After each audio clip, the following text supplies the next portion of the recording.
Welcome to the OnScript podcast, your home for world-class conversations on scripture and theology, where you get to meet some of the best in the field. Visit us at onscript.study. Say hello on Twitter at OnScriptPodcast and stop by our Facebook page at facebook.com/OnScript. Welcome, OnScript listeners. This is Erin coming to you from Wycliffe Hall in Oxford, and I'm delighted to host the author of the New York Times bestseller, The Color of Compromise, The Truth About the American Church's Complicity in Racism, and president and co-founder of The Witness, a Black Christian collective, Jemar Tisby. Jemar's writing has been published in the Washington Post, the New York Times, The Atlantic, Vox, and CNN, and he also is the host of the podcast Pass the Mic, which he hosts along with Vice President of The Witness, Tyler Byrne, and his own podcast, Footnotes, both of which you can check out at thewitnessbcc.com or wherever you get your podcasts. Jemar, we're so happy you could join us. Welcome to OnScript. This is a pleasure and a privilege. Looking forward to our conversation. Jemar, I read in your bio that you grew up north of Chicago, but that you've now lived in the Deep South in the Mississippi Delta for a number of years, where you've worked as a teacher for Teach America, where you moved after completing your BA at Notre Dame. Now, that's a big move. And since that move, you've completed an MDiv at Reformed Theological Seminary, and now you're finishing up a PhD in history at the University of Mississippi. So you've been there in the Deep South, you've been educated in the Deep South, but help us understand, what was it like for you as a Black man to move from the Midwest to the Mississippi Delta? Definitely a culture shock, going from the North Shore of Illinois down to what one author calls the most southern place on earth, because one of the things that I had to learn is there's not one South, there are many Souths. And so in Mississippi alone, you've got Gulf Coast, you've got Central, you've got Western, you've got Eastern, and of course you've got the Delta, which is a whole culture unto itself. So I had a whole lot to learn. And as a Black person, you know, growing up outside of the South, there are a lot of stereotypes about the South. And so many of my friends were like, why are you going down South? Do they still lynch people? Is it dangerous for you? All of those things from history impact the present. And so coming down here, though, has been an eye-opening experience. I've lived my entire adult life in the Deep South and have come to really love it. Part of its richness is the stark contrast between oppression, slavery, obviously, Jim Crow, all of that, but at the same time, this incredible resilience of people, freedom fighters, folks who are focused on pursuing justice and equity in the most difficult of circumstances. And so for me, as a Black person in particular, it's been sort of a pilgrimage, kind of like a coming home. For much of U.S. history, 90% of people of African descent lived in the Southeast.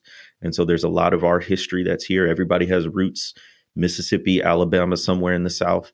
And so for me, it's been sort of a recovery of that history and identity. In 2017, you wrote a blog post about your visit to the Jefferson Davis Presidential Library, which I found really convicting and eye-opening. And for some of our international listeners who might be unfamiliar with some of the particulars of American history, Jefferson Davis was the first and only president of the Confederacy, the Southern states who seceded from the Union over their right to hold slaves and then went to war with the Union in an attempt to preserve that right. So, Jemar, you write, as a Black man walking into a library dedicated to the memory, the celebration of a man who led the Confederate States of America, I was acutely aware that this place wasn't meant for me. It wasn't meant for free Black folks in the 21st century. Can you tell us about that experience and how it shaped you?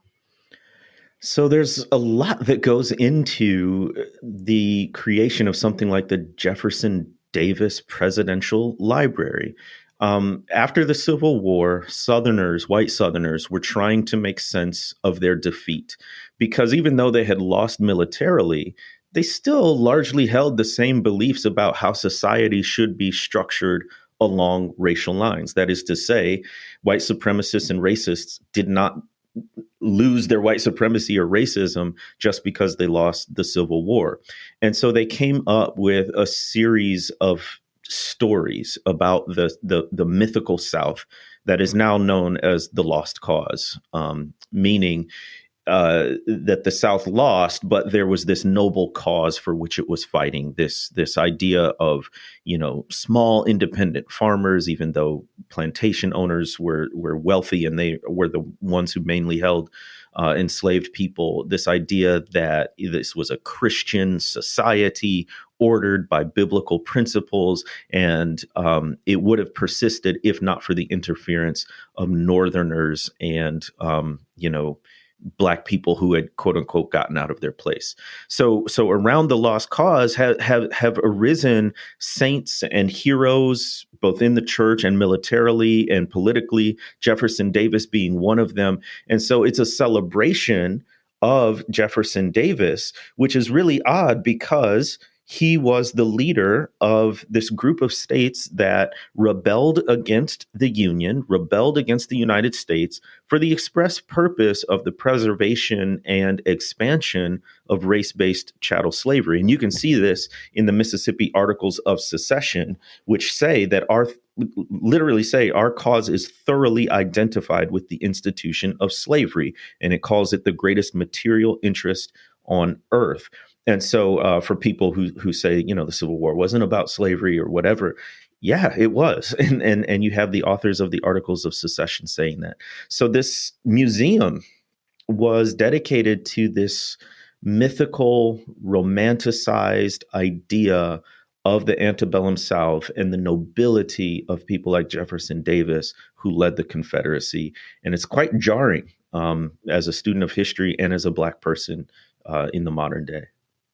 And at the end of the post, I think this is where it really hit home at how powerful this narrative is for white Southerners, and how it just runs roughshod over historical fact. To me, you talk about the gift shop. So, what is the gift shop of the presidential library dedicated to Jefferson Davis tell us about the state of racial equality in America today?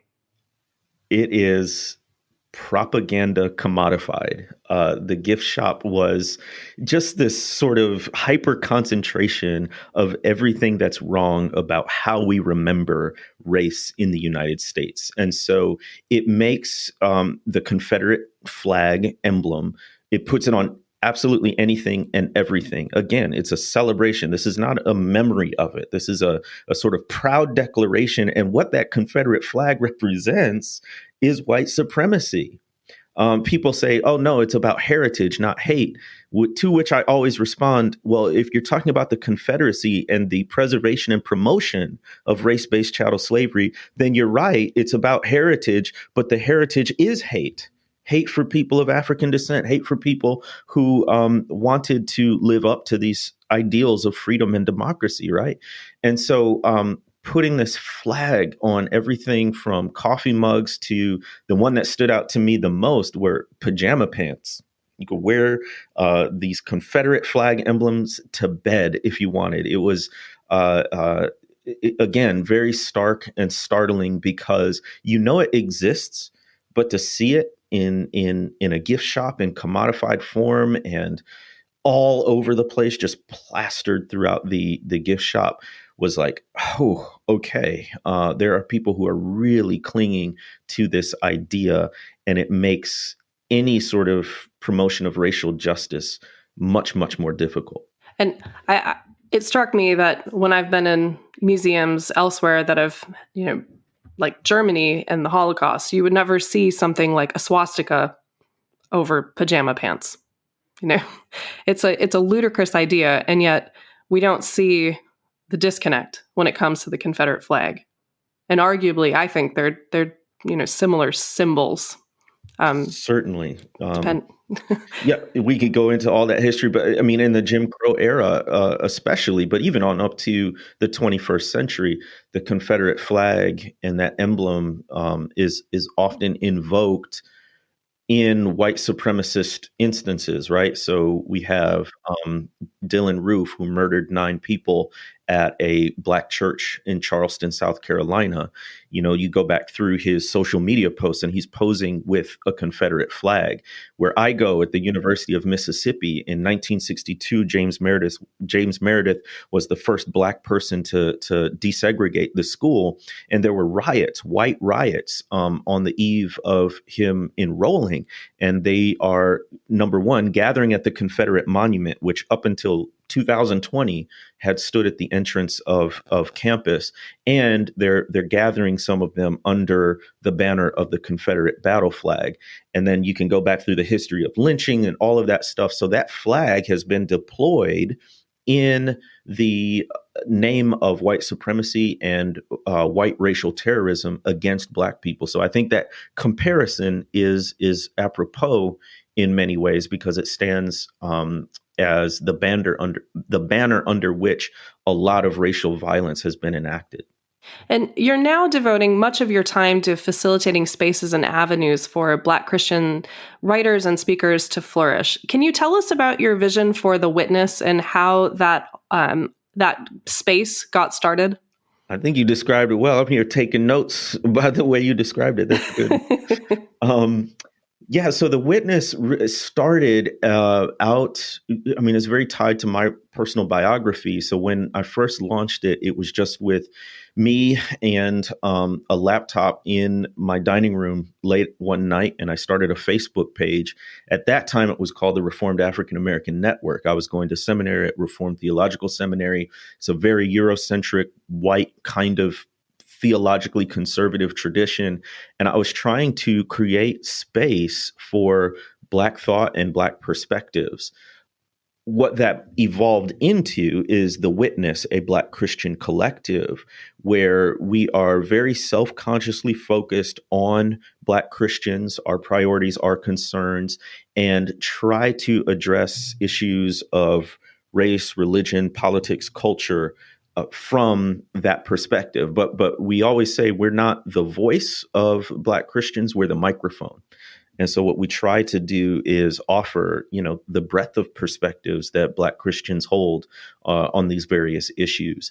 And I'm really encouraged because I think one of the most important things that we do is help Black Christians see there's another way to exist as a Black Christian in the U.S. today. So a lot of times we might find ourselves as racial and ethnic minorities in predominantly white evangelical spaces. Or a lot of times we find ourselves reacting to what white Christians and white evangelicals in particular do. What we're trying to do at The Witness is say, we don't always have to respond to, quote unquote, the white gaze, which is the idea that whatever we say, think, and do is under the scrutiny of a white majority. And therefore, we kind of have to tiptoe or craft our message and thoughts in order to maneuver that gaze and prevent backlash or whatever. And we're just saying, no, you can say what you mean and mean what you say. And here's a space where you can do that. And I'm not a Black person, but as a white person who has been following The Witness for a little while, it is incredibly important content for white Christians to engage, or at least I've found it so, even though it's not directed for me. And I think that all the more reason that it's so impactful because it shows me that I shouldn't think of myself as the center, and it's an important corrective. It brings perspectives on religion and the Bible. I'm a New Testament scholar, so reading voices from other spaces outside of my white majority, which it's easy not to do, is incredibly important to what I do as a New Testament scholar. It should be just part of what it means to be a scholar, to read people who have different perspectives. But I just want to say that for our listeners, if you're looking for another place to go for excellent content on religion, theology, the Bible, contemporary or current issues, etc., The Witness, you should check it out. Thank you. Absolutely. So that leads me to, I guess, a follow-up question that'll take us into your book and also you as a scholar and your work at The Witness, why is, in your view, why is racial inequality not just an important issue for Christians to think about, but actually a gospel issue? So theologically, I'm sure you can speak better to this than I, but it's all over the Bible. I really root a lot of my understandings of racial justice all the way back in Genesis chapter 1 and verses 26 through 28 about the image of God and all people being made with inherent dignity and worth because the Creator made us, right? And that transcends racial or ethnic distinctions or any human-made distinctions that we might come up with. And you see this as a sort of pattern throughout the Bible, but also you learn that, the world of the Bible is an incredibly multi-ethnic, multilingual, multinational world. And so even though the Bible doesn't speak directly to modern day notions of race, particularly between black and white in the United States, it's talking all over the place about how different people groups should relate. And how in the epistles saying the great mystery of the gospel is that it's for not just Jews, but Gentiles as well, that this is an inclusive message of liberation for people. So it's biblical for one. And as you look back at the history, you see this really concerted, stalwart effort on the part of white Christians to separate the spiritual and the material. Which then frames the conversation about, is, racial justice, social justice, are these actually, part and parcel of the gospel? But even that very question, I think, is rooted in sort of the historical project of white supremacy. And I'll give one example. In the 1700s, the Society for the Propagation of the Gospel sent out missionaries. And there was one in particular, Francis Lejeune, who was a missionary to Native Americans and to people of African descent in North America. And on those rare occasions when he did persuade people to convert to Christianity, he had them recite baptismal vows just before they were about to get baptized. And he basically, in those vows, says, I'm paraphrasing, but you vow that you want to undertake the sacrament of baptism purely for the sake of your own soul and not out of any pursuit of freedom or emancipation. In other words, he was saying, the baptism is going to be a spiritual thing, but it in no way implies that it will change your material circumstances or conditions. If you're enslaved, you're going to remain enslaved. And you vow before the Lord that is your only motivation is for your spiritual salvation. That then leads to questions and the bifurcation of the spiritual and the material that still really plague us today. And honestly, I'm indebted in part to a Catholic education. I went to Catholic school, K-8, and then for college at Notre Dame. And there's something called the Catholic social tradition. There's lots of issues with, the Roman Catholic Church writ large, but what the Catholic social tradition taught me was that these issues are part of being a Christian and being a disciple and not something completely separate. Yeah, I grew up in the Catholic, like in a Catholic worker movement, kind of a Catholic church too. And that's something that was really jarring to me then moving into the evangelical world as a teenager, how bifurcated life was all of a sudden, or my spiritual life from my social involvement. I think it's an overcorrective in a lot of ways. I have a question about the relationship between theology and this spiritual material divide as you've researched this as a historian. Is it that white theologians promoting missionary work in places like the United States, or I'm thinking of my own context now where I live in the UK and the UK sent Anglican missionaries to Africa. Is it, or lots of places, obviously, but is it the case that they're creating theology to prop up, in essence, material interests? Like, which comes first? Does the bad theology drive the colonialism? Or does the colonialism drive the bad theology, or is it more of an organic relationship? Yeah, that is a debate within the historical field as well. Um, Viewing it as a Christian and historian, I think it's a combination of factors. One, people don't need any excuse to hate other people, based on differences, right? You're not me. You're not part of my group, so I'm going to come up with ways to prove my superiority over you ideologically, politically, militarily, etc. So I think there's already sort of prejudice baked in across people groups, right? The question that has salience for me is what made white supremacy in North America, and in particular an institution like race-based chattel slavery, so resilient. And that's where I think the material factors, what the Bible calls greed, comes in. So it's just very telling to me that it took the Civil War, which to this day remains the United States' bloodiest war, took the Civil War to finally abolish race-based chattel slavery. And that is not because people were just that hateful. It is, but it was also because there was money on the line. That the chattel part of race-based chattel slavery categorized human beings as property. And when wealthy people in particular were faced with the loss of their quote unquote property, well, that literally put them up in arms. And it wasn't just Southerners, right? So the profits from unfree labor accrued, of course, to plantation owners, but also accrued to Northeasterners who would, take raw materials and make them into finished goods and then export them to places in Europe. So it was sort of a multinational global enterprise. And there was also the fact that even white people who were not slave owners sort of aspired to that and also had another group of people that they could look down on. So they're mutually constitutive, prejudice and greed. But I think what made it so resilient was the profit factor.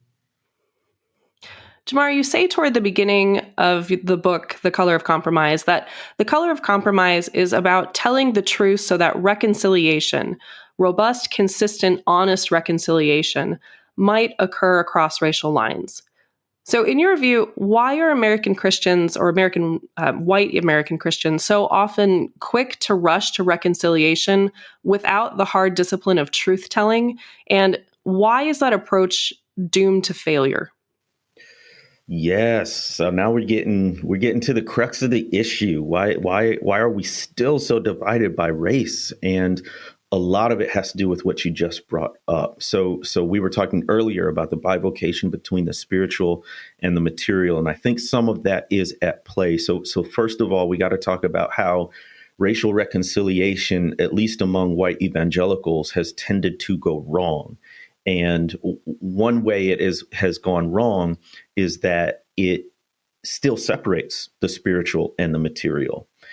So it has focused on race and racism primarily in individualistic terms, that racism is an issue of personal prejudice, one person toward another. Therefore, the solution is, well, I'm nice to people across racial and ethnic lines, or some of my best friends are Black. We may have heard that before. And that is a telling remark, because it's saying, the person is seeing themselves as not racist because they have cordial relationships with people across racial and ethnic lines, which, by the way, these relationships can be awfully superficial, but they sort of appropriate any kind of contact with a racial and ethnic minority that's not negative as evidence that they are therefore not racist. But it completely elides the impact of race on systems and institutions. The fact that Black women in the United States die in maternity-related deaths at 3 times the rate of white women.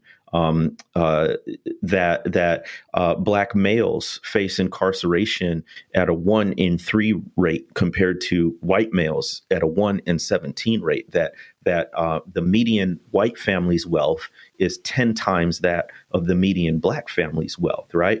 And so racial reconciliation efforts in the US among evangelicals in particular, but really broadly, have focused on building friendships and building personal relationships. But what I always say is, you know what, that's necessary, but not sufficient, because all the cups of coffee in the world aren't going to do a thing about mass incarceration. All the pulpit swaps or choir swaps in the world aren't going to do a thing to eliminate food deserts in, poorer areas, which are disproportionately populated by Black and brown folks, right? So we have to work on a policy level.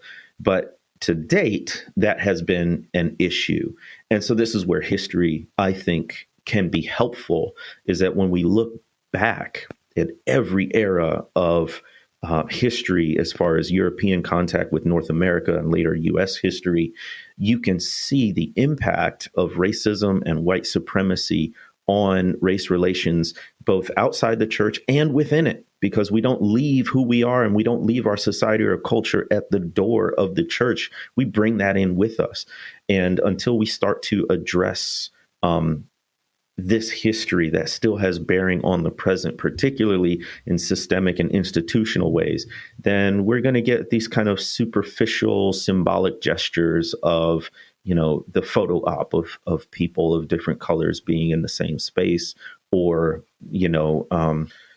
these moments of reconciliation. Like you can see that there's foot washings, there's tears, there's hugs, but then everybody sort of goes back to their corners and the status quo remains the same.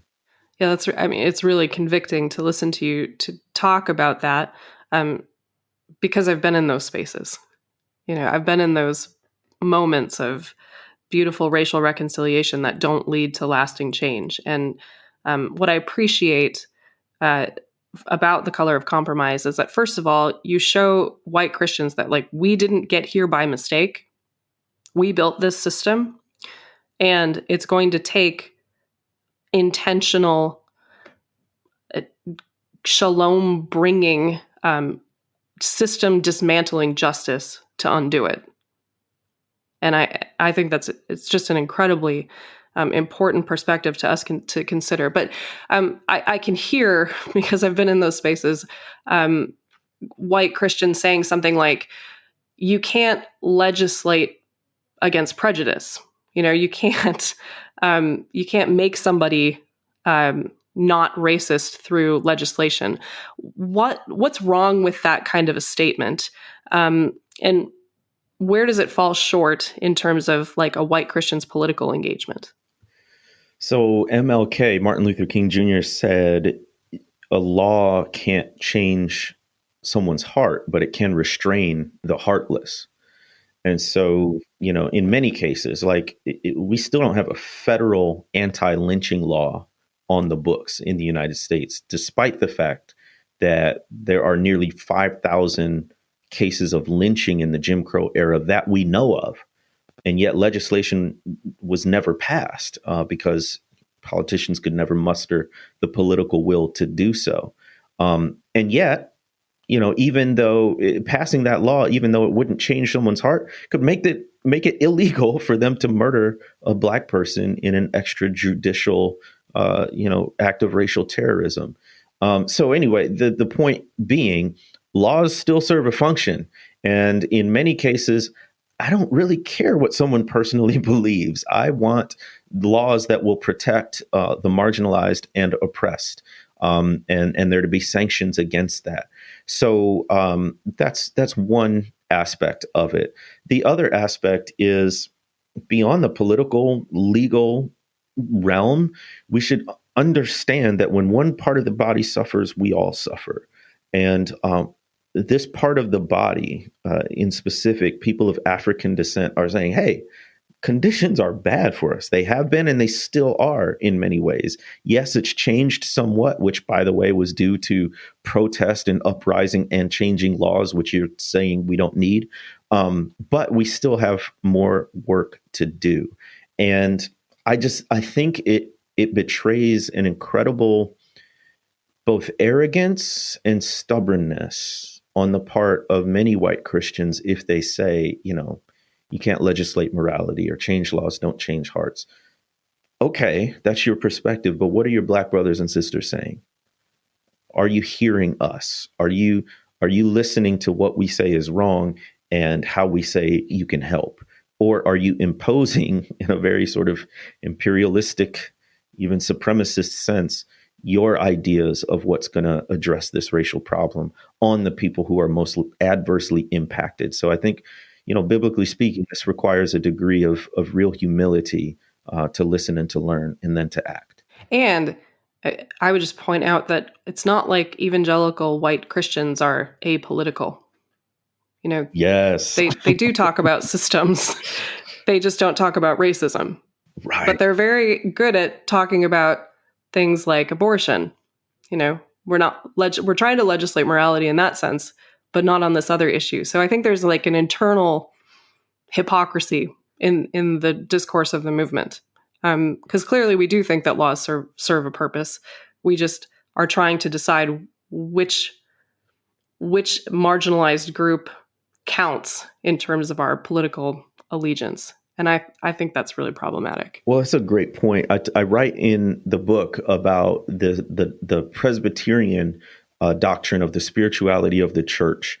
This really came to the fore in the mid-19th century by Southern Presbyterian theologians. And on paper, it sounds kind of like it makes sense. It basically, the spirituality of the church says that the role of the church in terms of politics and society is, quote, ministerial and declarative. And so the church is a servant. It serves the people who follow Christ and administers the sacraments and does spiritual things that only the church can do. And in its declarative role, it essentially says to the surrounding society, "Thus saith the Lord." It declares to the broader culture biblical principles, but it doesn't get involved in terms of like a state church or something, sort of a separation of church and state. Now that can have positive effects, but the way it was deployed, to your point, was very selective. And so the spirituality of the church really came into play on issues of racism and white supremacy, when all of a sudden the church was called to take a side on race-based chattel slavery or legal segregation in the Jim Crow era. All of a sudden it was like, oh, spirituality of the church, we can't touch that. That's a political, social issue. The role of the church is spiritual. We can't do anything about that. But on other matters, prohibition, reading the Bible in schools, praying in schools, like you mentioned, abortion. Oh, all of a sudden, the church can be very political. So yeah, it's extremely selective, and usually what they select to speak out on is not issues of race. I think that's a good segue to this, to a little more nitty gritty of the book. In your chapter on the antebellum South, you note some striking similarities between pro-slavery Christians and contemporary evangelicals, especially in their view of and their use of the Bible in appealing to the plain reading of the text in terms of how they're going to engage in political conversations. And you say, pro-slavery theological arguments respected the Bible's authority and employed a straightforward method of scriptural interpretation. Now, what's the problem with employing that sort of a reading strategy and then trying to apply it to something like race-based slavery in the antebellum South, or trying to apply a plain reading hermeneutic to contemporary examples of racial inequality that we continue to see in the U.S. today? Right. Yeah, great point. So we might call these folks biblical literalists, if you will, perhaps even fundamentalists, although this was a really widespread kind of way of reading the Bible. The problem is it's extremely rigid. It is extremely, it does not take into account context, historical changes, potential applications and how those applications might change over time.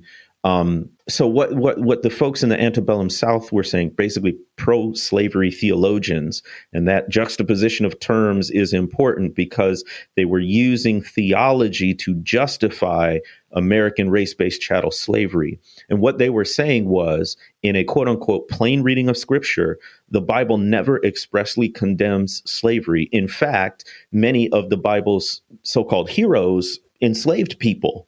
And the Bible never sort of condemns them for that.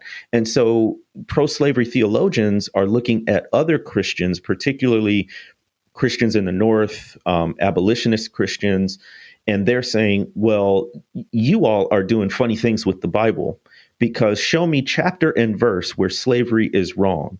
And if you can't do that, then what you're doing is eisegesis. You're importing meaning into the text. You're just putting your liberal agenda on top of the biblical text, which we can hear those echoes today, right?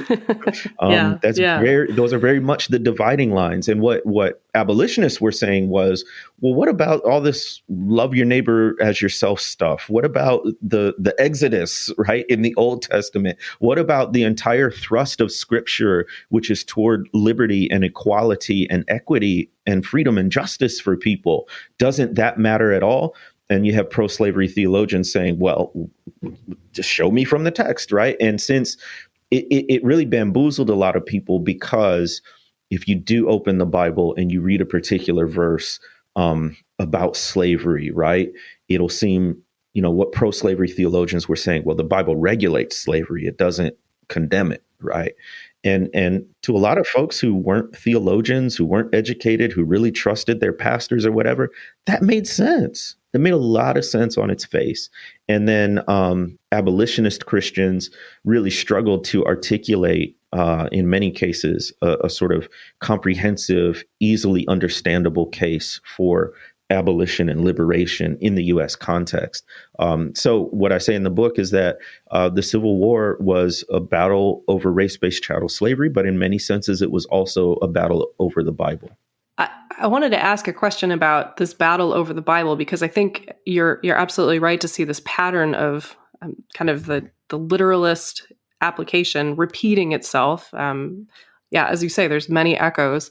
And one of the texts that I see kind of bandied about in this regard, we don't see a lot of pro-slavery texts being employed in the service of kind of the lack of engagement that the white Christian church has in America with this, with issues of racial equality.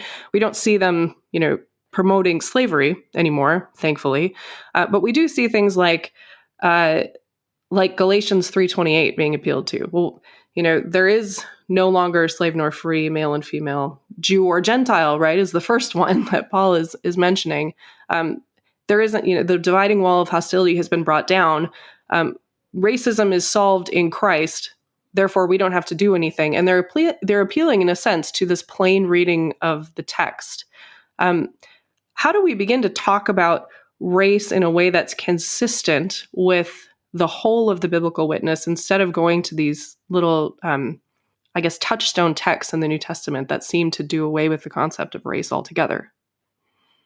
Right. Yeah. So largely a question of hermeneutics. But I think, it's very low hanging fruit to just look at your bookshelf and see who you're learning from. Right. Especially in terms of theology and Christianity. And for me, I've been a Christian the majority of my life, have learned about hundreds of pastors and theologians, and have gotten MDiv and everything. The vast majority have been white and male, which doesn't automatically say that what they're saying isn't good. It just says that it's from a very narrow perspective. And so if we look at the sources that we count as authorities, whether theologians, pastors, authors, whomever it might be, diversify your bookshelf, so to speak. A lot of this comes down to listening to and learning from the voices of marginalized and oppressed people, whether that be women, people from Central and South America, Southeast Asia, African countries, and in the United States, of course, Black people. Black people as a demographic are the most religious group in the United States, and we are the most Christian group in the United States, which means we have a very long tradition in Christianity, a tradition of biblical interpretation. Because of racism and white supremacy, we haven't had we haven't always had access to the academy like white people. So our theology may not always be found in a systematic theology textbook or a formal Bible commentary. Our theology is found in Negro spirituals and gospel songs. It's found in blues music and hip hop. It's found in our sermons. It's found in our political activism. It's found in speeches. And so listening to those voices that come from outside of the mainstream or have been politically, economically, socially marginalized in some way is, to me, one of the most important things that we can do. And you can, in a sense, approach Scripture with new eyes and new ears when you do that. So large part of what we're trying to do at The Witness is a recovery, and for some, a reintroduction to the Black Christian tradition and what we can learn from that. And one specific difference I'll point to is a lot of times in white Christian circles, especially white evangelical circles, the starting point is the New Testament, particularly the resurrection or Paul's epistles. The epistles are, a lot of people love them in the Western tradition because they're very sort of propositional, logical, if this, then this, right? Whereas in the Black Christian tradition, oftentimes our starting point is the Old Testament in general and issues of justice and all of that, but also specifically the Exodus and the literal emancipation of enslaved Israelites being rescued from their enslavement by God, their deliverer. And so with those different starting points, both are true, but they sort of expand and out in different ways theologically, where one is sort of already a story of triumph and resurrection and empowerment, and the other is a story of being an oppressed people delivered by God and the literal liberation of people. So you see those themes of liberation a lot of times in the theologies that come out of marginalized people groups. As a person who has benefited tremendously from authors like Willie James Jennings or J. Cameron Carter, I would not read the way that I do without engaging those voices. They aren't peripheral to what I do. They need to be at the center because, quite frankly, the biblical text puts marginalized voices at the center. Yes. That's the key point, right? Like we often read, they don't belong in the back of your syllabus, theological educators. Say that loud. I often say, this is part of the required curriculum, not an elective. That's right. Absolutely. Jemar, at OnScript, we do speed rounds in most interviews where we ask a series of fun questions, or just questions that might not come up in another format. And we don't really have rules for it, except that you don't have to think about your answer and you get to say what you want and you don't have to defend what you say. Sound good? It. Yes. Okay. So first question, speed round. What is one food that most reminds you of home? Fried pork chops. That's very Midwestern, actually. That's very meat and potatoes.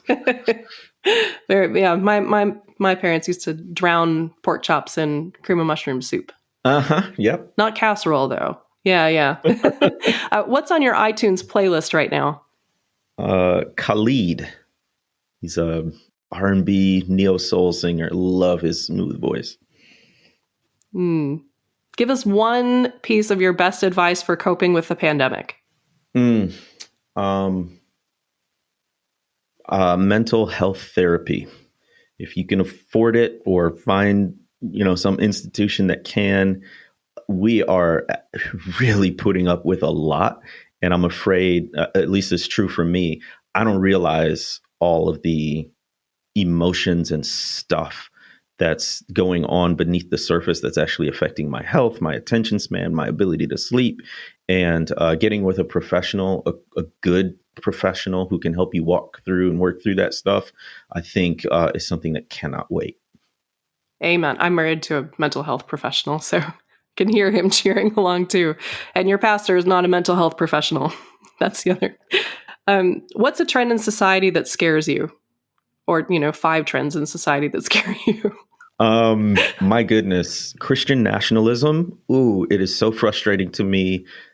Folks have made critical race theory into this boogeyman and have called it the greatest threat to Christianity in the United States, when what history will tell you and what the present day will tell you is that Christian nationalism, this toxic blend of a form of Christianity, white supremacy, and a perverted kind of patriotism, that's the greatest threat to Christianity in the US, if you want to talk about an ideology. So Christian nationalism, but also what's happening or what has happened to the checks and balances of our federal government, especially with the recent death of Ruth Bader Ginsburg and Supreme Court appointments, that is just absolutely chilling. The security of our elections from foreign interference, also the attempt to undermine the U.S. postal system and mail-in balloting with the pandemic. All of it this is a very frightening time. Yeah, indeed. Indeed. Okay. Other side of the question. What's a trend in society that gives you hope? I am encouraged by the people who have really been catalyzed for racial justice, particularly in the wake of the absolutely horrendous murder of George Floyd by a white police officer. A lot of people will focus on the fact that, the protests and uprisings have died down, that the millions of people who participated are now sort of getting back to business as close to usual as can be in a pandemic. But what I'm encouraged by is that, there's always sort of peaks and valleys of participation, but there's also always a consistent through line of people, a small group of people who are really committed to justice and will not waver. And I think 2020 has brought in a whole fresh group of folks who now see the issue of racial justice in a new light, are prioritizing it, and will never be the same as a result. And what is the most important book in theology in the past 50 years, in your opinion? Well, I'll just speak from my field of racial justice and history. I think a really important book for folks to read and incorporate is Divided by Faith by Michael Emerson and Christian Smith. It's a sociological examination of why churches in the United States are divided along racial lines, but they do a fantastic job of articulating how the actual theological beliefs of white evangelicals perpetuate racial separation in spite of verbal professions to the contrary. So you'll get most white evangelicals giving lip service to diversity and integration and all of this stuff, but their very beliefs, which are highly individualistic, actually undermine that stated commitment. So that's been a very helpful framework as I've thought about these issues, both historically and in the contemporary era. That's a great book. Moving on to the interview, because you said something that I want to follow up. You have a section in your book. You just talked about the long history of the Black church, or the tradition of the Black church, and in its impact on the Black community, certainly, but hopefully also Christianity in the U.S. as a large. It's shaped Christianity. Can you talk about how the Black church was active and shaped the fight for racial equality during, say, Reconstruction all the way through the Civil Rights Movement? And then conversely, maybe, can you give us some examples of how the white church impeded that progress and indeed helped to codify the racial injustice of the Jim Crow South? So I think perhaps the most important function of the Black church writ large has been as an ark of refuge for Black people. So the Black church historically was the one sort of community institution where Black people could have their dignity affirmed and respected. And so where they would be called boy or auntie in the broader culture, they would be sir and ma'am and reverend and church mother at the church, where they would be forced to, because of their jobs, dress a certain way on Sunday. They could wear their Sunday best, and that was a way of sort of signaling their dignity and their equality with other people. So from Reconstruction through civil rights on up to the present day, the Black church has served to affirm and promote the dignity of Black people. Politically and socially speaking, the Black church has also been a site of organizing. So whether it is holding mass meetings at churches during the civil rights movement, or kind of smaller organizing meetings in church basements and whatnot, Black churches have acted as a physical site for organizing throughout the long Black freedom struggle.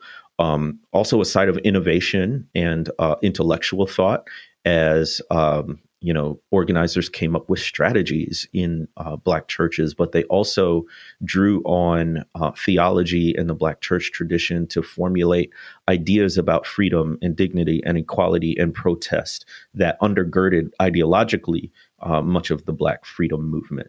So it has been, and I still think is, a vital part of promoting the Black freedom struggle in the United States and even globally. But there was a second part to your question. Can you remind me of that? My second question was, we have the Black church as a tremendous site of organization and as a refuge, et cetera, for racial equality. We have maybe the opposite of that happening in white churches. We have white churches that at best are ambivalent, and at worst are antagonistic toward fights for racial equality. Can you talk about how the theology, again, of the white church leads to that kind of indifference in action, or indeed antagonism toward something like racial justice? Like, how did white churches respond to the civil rights movement? I think we don't learn that part. We learn about Martin Luther King, and we celebrate now. White churches celebrate the legacy of Martin Luther King, and we never actually look back at how white churches behaved when Martin Luther King was an activist. So can you talk about that a bit? That's so important. So if we look at the civil rights movement in particular, in the chapter in The Color of Compromise on the civil rights movement, I sort of juxtapose Martin Luther King Jr. and Billy Graham, who was white and in many ways served as kind of the face and the representative of white evangelicalism for half a century, really. And they're so interesting because they represent such different approaches to racial justice. So, of course, we know MLK was very active and activist in his orientation toward racial justice, not in spite of his Christianity, but because of it. And his speeches, his sermons are all laced with a theological sort of justification of the beloved community and the pursuit of equality. And Billy Graham is interesting because he's not the sort of foaming at the mouth racist we might picture during the civil rights movement.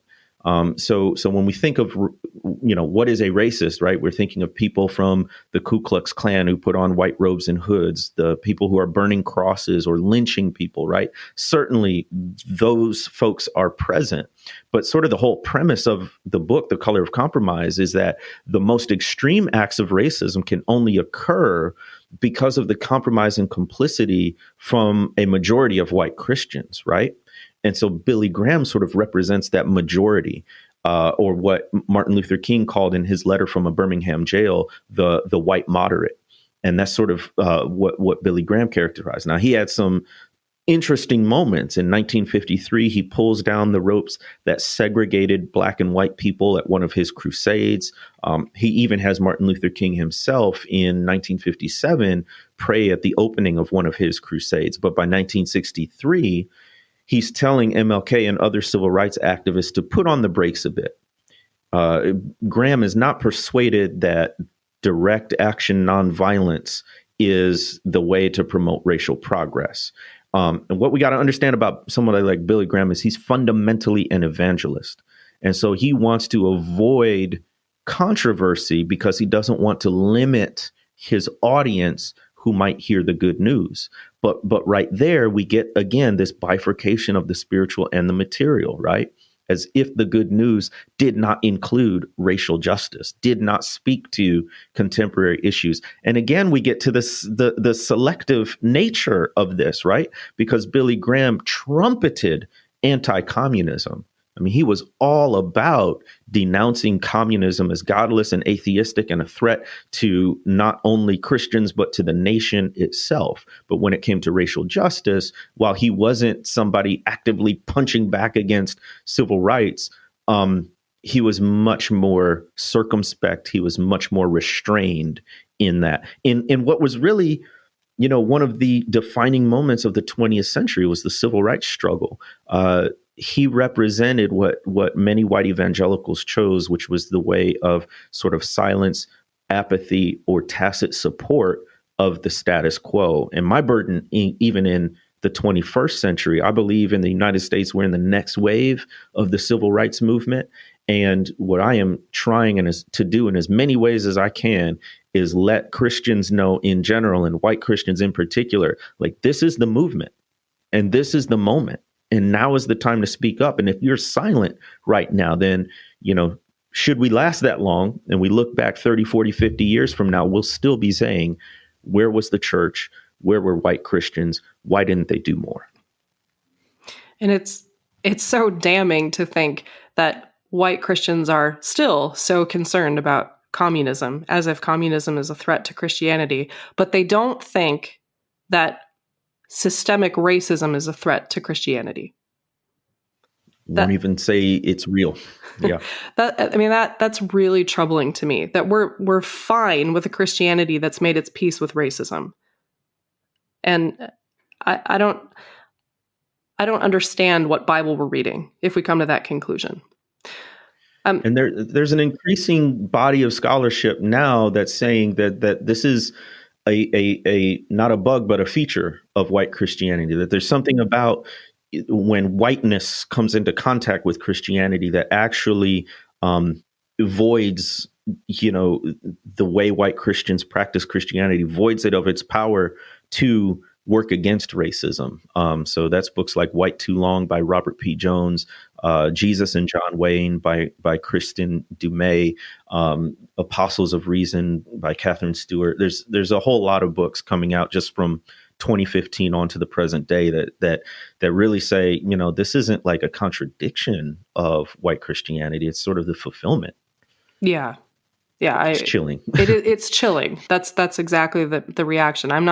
It doesn't surprise me when we look at it through that lens, that's what emerges. But it is a chilling feature. And it's, like I said, and like many have said, it's not like we're here by mistake. This is woven into the architecture of American Christianity, or Western Christianity. So I guess to ask the hard question or the direct question, what do you think it's going to take to separate evangelical Christianity from that toxic nationalism in America? Is that even a possible task at this point? I think the vast majority of people will not do it because what it requires is really, really hard. Ideologically, what it requires is for white people to understand whiteness and to see themselves as raced people, raced with a D, and as part of a racialized culture, which part of white supremacy, part of its tactic is to try to remain so ubiquitous as to become invisible.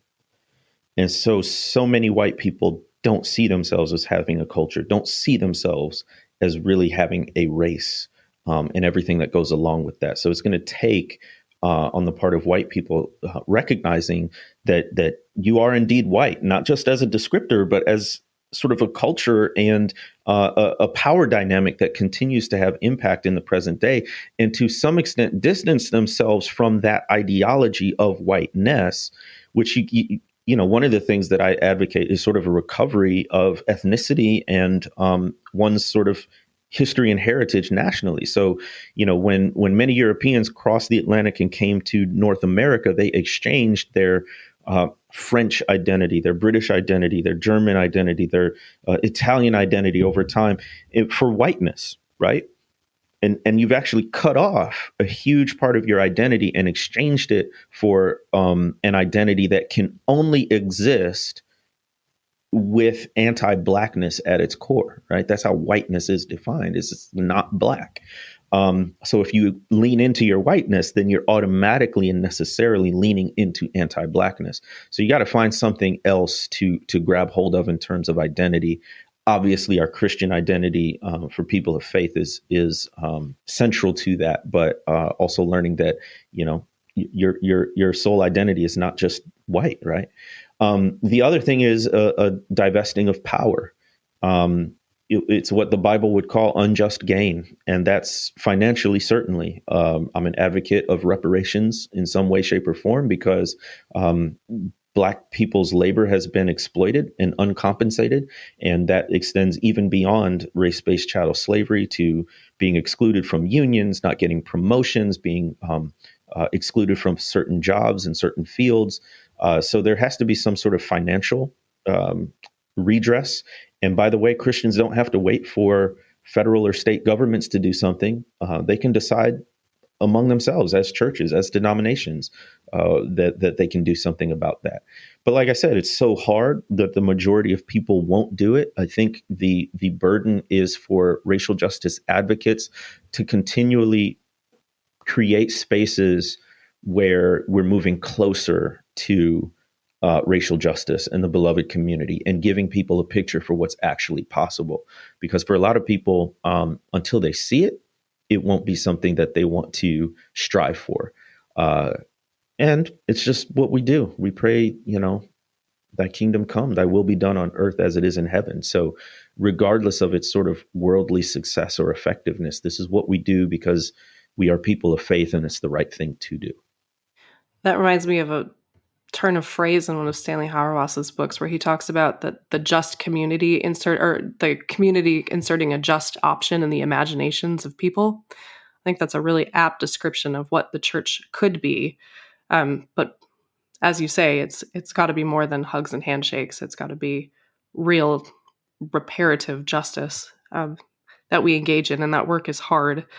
And hopefully, hopefully there's a tipping point at some stage. Your last chapter is called The Fierce Urgency of Now. What do you mean by the fierce urgency of now? So that's a phrase that comes from Martin Luther King Jr.'s I Have a Dream speech. And he's talking about the fact that even by 1963, the nation had failed to come through on its promises of freedom, democracy, and equality for all, especially Black people. And he said, it's been long enough. We have to respond to the fierce urgency of now. And it's just such an eloquent phrase that unfortunately, more than half a century later, is still very applicable, where the freedom and equality, the democratic principles, which this nation says that it's founded on, haven't been true for Black people. And so we got to do something now. And my goal in the book is really to get you to that last chapter. After we've surveyed 400 years of North American and U.S. history, my hope is that you would be burdened to do something, that you would say, I never realized how big, wide, deep, and far back this problem goes. And now I must act. I must do something about it. So it's in that chapter that I introduce a model I've been developing called the Arc of Racial Justice. And it stands for awareness, relationships, commitment. And I think you need all three components to sort of holistically address racial justice today. And it's really an answer to that question, what do we do? What do we do about racism right now? And awareness means, building up your knowledge base. And it's never been easier to do that because you can get on the internet and find more information than you'd ever be able to digest. You can watch documentaries, you can read books, you can attend panels, you can do Zoom calls, you can listen to podcasts like this one. But race and racism operate according to a playbook, and we need to know that playbook. Relationships means, we talked a lot about this sort of shortcomings of an individualistic sort of personal relationship approach to racism. But as I said before, they are still necessary. They're not sufficient, but they're necessary. And I think that's one of the compelling things about a Christian approach to racial justice is that, the Christianity teaches us that all reconciliation is relational, that there is a human to human element in this that we cannot avoid, and that the other must become real to us in some sense. But again, we can't stop there. And so the commitment aspect talks about it's not just people who can perpetuate racism, policies can perpetuate racism too. So we need to work on a policy level about our laws, our practices, our structures, our institutions that are really creating these invisible cages that continue to trap people within the confines of racism. And is ARC the subject of your next book? Do you expand on that more? Because Jemar has another book coming out. He's already a best-selling author, and I'm sure this one will hit the New York Times bestseller list too, Lord willing. But his next book is called Let's hope so. How to Fight Racism, Courageous Christianity, and the Journey Toward Racial Justice. So can you talk to us a little bit about that project and what we can expect from that book? Yeah. So in many ways, I thought this second book was going to be the first book because the question I get most frequently, whether I'm talking to college students or at conferences, churches, or in secular environments, the question I get most frequently is, what do we do? These are people who are on board that racism is a problem. They want to be part of the solution, but don't always know where to start or what the next step is. And so in many ways, How to Fight Racism is a continuation of that last chapter in The Color of Compromise called The Fierce Urgency of Now. So it is an entire book that prioritizes the practical, and it's structured around the arc of racial justice. So there's 3 chapters on awareness, 3 chapters on relationships, 3 chapters on commitment. And in each of those chapters, I give you some fundamental kind of understandings, sort of a theoretical framework, but the bulk of it is actual racial justice practices. So for instance, I talk about Juneteenth, which is a mashup of the words June and 19th. And it's the day in 1865, I believe, when enslaved people in Texas first learned of their emancipation. And it's the oldest celebration of Black freedom in the United States. It recently became popular in 2020 in the wake of the George Floyd uprisings. But in How to Fight Racism, I talk about how celebrating Juneteenth, which we should, might look different among Black people and white people. Because for Black people, it's a celebration of emancipation. For white people, it should also be that celebration, but they should also kind of soberly revisit how they were part of the problem and might still be. So that's one thing. I talk about reparations in there. I also talk about mental health therapy and creating a pipeline of mental health therapists who are people of color and can address issues of race and ethnicity experientially as well as from their training. So again, hopefully it gives people a lot of ideas for practicing racial justice. I'm not concerned if you use my ideas, but hopefully, like you said, with that Stanley Hauerwas quote, it creates sort of a space for imagination about what we might do about racial justice today. And it comes out in the UK, it's released in January. When is it being released in the US? Same time, January 5th, 2021. You can pre-order now online, and hopefully it's the next step in this journey toward racial justice. Yeah, absolutely. Pre-ordered online. We'll put a link to both of these books on our OnScript website. And just a reminder, if you click through OnScript to order on Amazon, we get a tiny percentage of the sale. So we'd really appreciate it if you did that. And friends, that's all the time we have for today. So I hope that we will do that. You will order Jemar's book if you haven't already read The Color of Compromise, as obviously millions of people have if it's on the New York Times bestseller list. But thanks for tuning in. And Jemar, thank you so much for joining us. Great questions. I enjoyed it. I hope we can have another conversation after the next book comes out. You've been listening to OnScript, delectable conversations on scripture and theology. If this episode has brought you inner peace or lit your biblical fire, please consider a small donation of just $2 or $5 per month. Information on how to donate can be found at onscript.study/donate.